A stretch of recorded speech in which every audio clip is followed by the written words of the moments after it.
بسم الله الرحمن الرحیم. دا نننی زمونږ کم کیم چې دی دا د خلکو خلاف دی کم چې سرکاري وړه راغلي او هغو لګیا دي په خرڅ باندې وره شروع کړې ده. زمونږ دا نننی کیمپ واحد د دغه خلکو خلاف دی. زه په دې ټیم کې یوه خبره کوم، فرمان به خبره وکړه، په دې ټیم کې یوه خبره کوم چې دا ځینې خلک وایي موږ ته پته نشته دی چې دا وړه چا پټکلي دي او د وړو موږ ته غله نه دي معلوم او موږ ته نومونه نه دي معلوم. دا دلته چې په دې کیمپ کې څونه ناست دي ټولو ته نومونه معلوم دي. قسم په خدای چې د یو کس نوم ته معلوم دی چې دا غل دی دا غل دی دا غل دی، ټولو ته پته ده.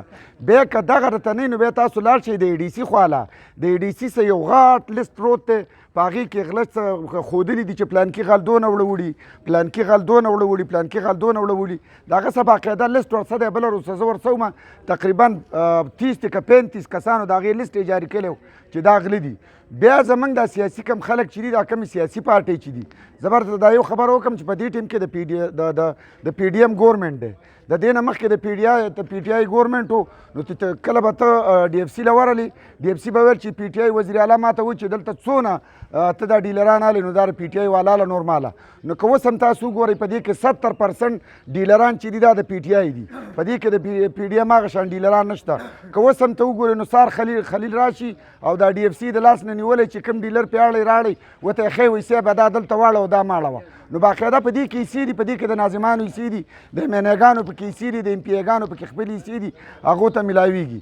بېګا زمونږ یو ملګری و دا ما ته یې کال وکړو، تعلق یې د جماعت اسلامي سره دی، د وي سی 33 نه هغه آټا ډیلرو د وي سی 33 نه د جماعت اسلامي سره تعلق دی. خو هغې هلته چې کوم تقسیم کار و د هغې نو په هغې د پیپل پارټۍ م اعتماد و، په هغې د جماعت اسلامي م اعتماد و، په هغې د جماعت علما م اعتماد و، په هغې د تحریک انصاف هم اعتماد و. خو په هغې کې د جماعت علما یو مشر ورغلی اول ته یې ډي اف سی ته ویلي چې دا ډیلر چې دی دا چینج کا د دې په ځای باندې بدل واله. نو په دې کې زمونږ دا کم سیاسي خلک چې دي دوی پکې مداخلات کوي باقاعده.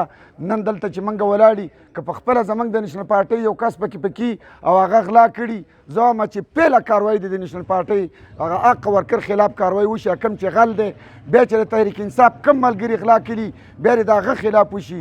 بیا که د جماعت اسلامي کم ملګري غلا کړي بیا پکې د هغه خلاف کاروایي وشي. زه یو کس و هغه غلا کړي و ښکاره ما ته دغه ویل ای ډي سي چې 420 تروړۍ پټې کړي دي، د هغې خلاف زه لاړم مال دا ډیلر چینج کوي. نو په هغې کې د جماعت اسلامي د طرفه د سراج خان سیکرټري راغی او د هغه سفارش یې کاو.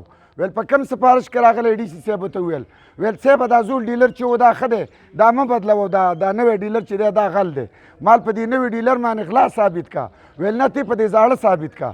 نو بیا هغه ای ډي سي دلته وویل ما ته ویل هغه کوم ډیلر چې هغه یادوي نو د هغه غلهداره چې 420 تروړۍ پټې کړي. نو دوی په خپل هم د غلو ملګرتیا کوي. زه د جماعت اسلامي والا ته وایم زه هم که د نیشنل پارټۍ والا وایي نرمي مه کوئ، دا وړه د غریب ولس له راغلي، دا د غریب قام له راغلي دي، دا د غریبانانو حق دی، دوی ورسره نرمي مه کوئ. که ستاسو په پارټۍ کې کم ملګري او هغه غلي دا ټول راونیسئ او دا د ایجنټۍ نه درې کوي. سوال درته کومه ډیلران دا مه ورکوئ چې خامخا تاسو په غله پسې نښتي وئ او غل ډیلر ورکوئ. نو که په دې ننۍ دا زموږ چې کومه احتجاجي مظاهره ده که په دې باندې اکشن ډي سي وانغستو، ای ډي سي وانغستو، ډي اف سي وانغستو، ډبل اے سي وانغستو، اے سي وانغستو، د دې نه بعد به بیا موږ مظاهرې شروع کوو. هغه که موږ بیا د روجماتې نه وروسته شروع کوو او که په مازدیګر کې شروع کوو. نو دا دلته یو مافیا ده، دا مافیا ختمول غواړي او ما خو ورته قسم کړی دی تر هغې پورې به د دې خلاف جنګ جاري ساتمه تر څو پورې دا روژه چې ختم شي. او بیا هم دا ډیلرانې والله که اوس یو دا غله دي دا خپله غلا نه پرېږدي، د دوی اوس چې را دونه غټ ګاډي دي دا دا ګډان چلالۍ او دا تیکې پخی او دا غټ روژه کوي، دا روپۍ د کوم ځای نه راځي؟ دا ټول د عوام د چمړۍ نه وباسي. او الله دې غر کې د روژې میاشت ته ګوري نه چې دا د غریبانانو مال دی دا موږ ولې خورو.